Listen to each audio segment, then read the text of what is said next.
Why reach out?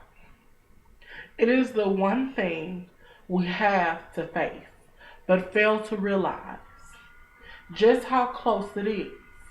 Death. It is around us at all times, whether we like it, know it, whether it's waiting in the shadows, or it's around us by the people we encounter or our loved ones. Death may be a part of the normal, everyday lives we lead, natural and an expected cycle of life. But when it's sudden, unexpected, traumatic, and ends at the hands of suicide, then that leaves a ripple that's like a stone thrown into water.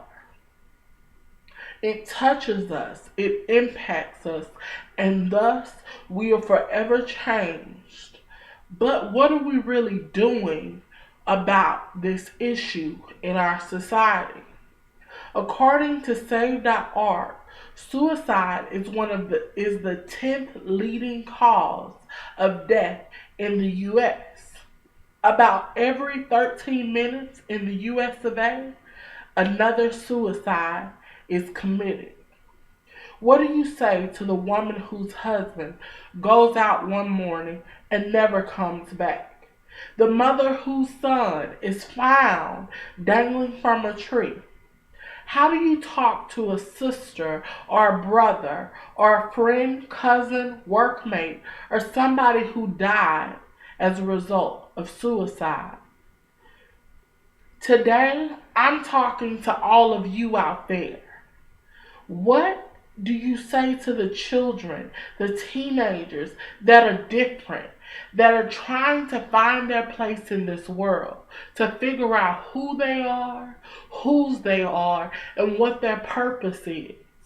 And if it doesn't measure up to what society says it should be, what it should look like, how it should sound, then what do we say to those young, impressionable minds?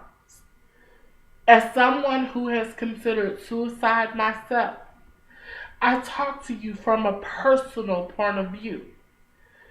I understand the need for another answer, for support, and realizing that life is always the better choice. Recovery is shaped by our responses, good, bad, or indifferent.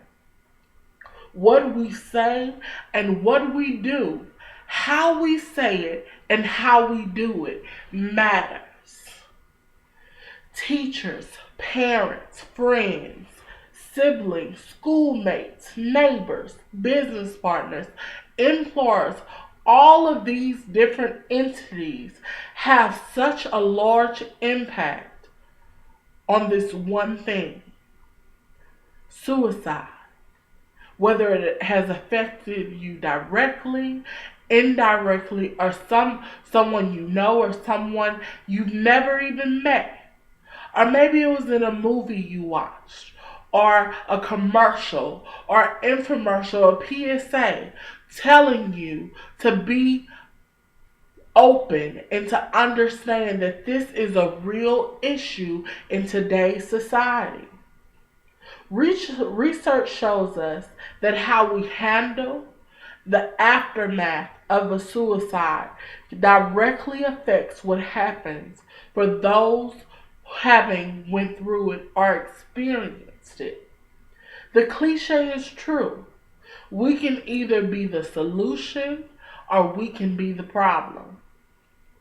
To be a part of the problem, is it not just to continue to perpetuate this never ending cycle, that this ugliness of those who are suffering? All you need to do, nothing much. Unfortunately, I know this from personal experience. In my own life, in friends' lives, and people that I've been influenced and motivated to reach out to because of my own experience, to know that this is a real issue. Rejection for those who don't understand why they feel this way or what they went through, what led them to a point where they could feel so low, ready to give up on life. Not having those people to understand, to be with you, fighting in the front lines, living life, and really being impactful and being the people that we have been called to be.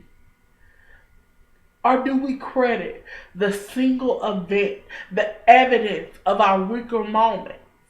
Do we look down on those people because they didn't understand, because they didn't have a support system, for whatever reason led them to that point in their life? Do we crucify them for it? No.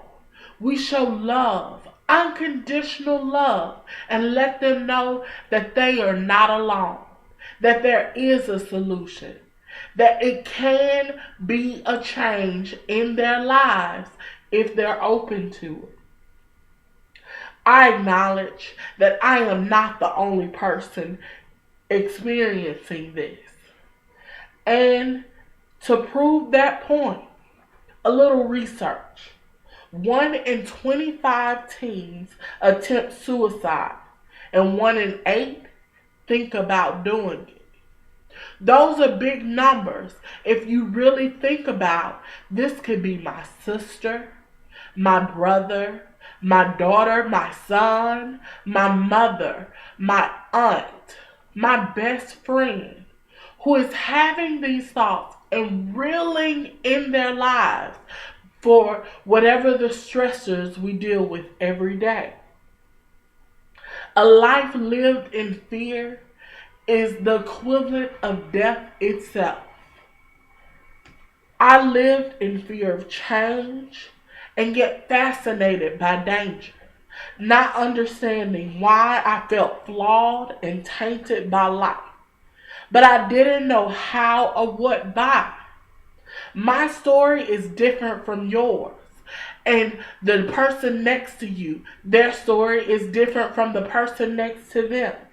But the point I'm making is, all these relationships will suffer accordingly when we don't deal with the issues we face daily. Total strangers could not hang on to, but is meant to give you this feeling of feeling connected and knowing that you're not alone.